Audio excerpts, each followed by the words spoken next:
Hello everybody, welcome back to HardReset.Info channel. In today's video, I'll show you how to fix touchscreen not responding on your INFINIX Note 30 VIP.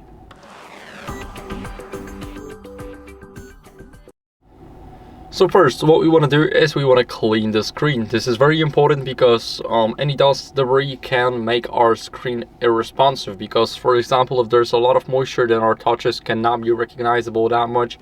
So we want to clean the screen first. I'm going to grab the phone and simply swipe like this on the entire screen.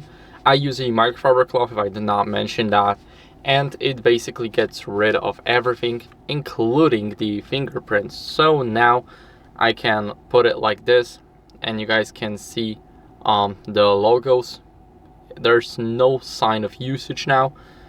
And what are we gonna do next is, if your screen protector is poorly applied and not exactly on the screen, is going off to the edges or the sides, you should remove it because it's just not compatible that much. So we want to make sure that we remove it if that's the case. Now for the case protector, if you have one and it's going over the bezel, which is the dark part between the screen and the side of the phone, then remove it. I do not have a case, but if you do, then I would recommend simply removing it and seeing if that makes a difference. Now what are we going to do is we're going to force restart the phone. So we're going to press and hold the power button only and keep on holding it. Do not click anything here. When you see the logo, you should let go.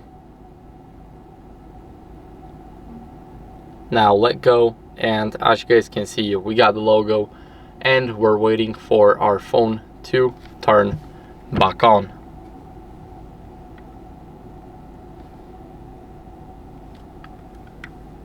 Now forced restarts are definitely faster than normal ones. This was no cut, no nothing. Now let's go over, and as a last resort, what are we going to do is we're going to update our software. So let's go to settings. Now scroll down and go to system, go to system update, and here click online update. Now as you guys can see, my system is up to date, but if yours isn't, then I recommend you updating. It is very important because you want to make sure that there's the latest version. And that's it for the video. So I hope it was helpful. If it was, then leave a like, subscription, and a comment, and I'll see you in the next one. Bye.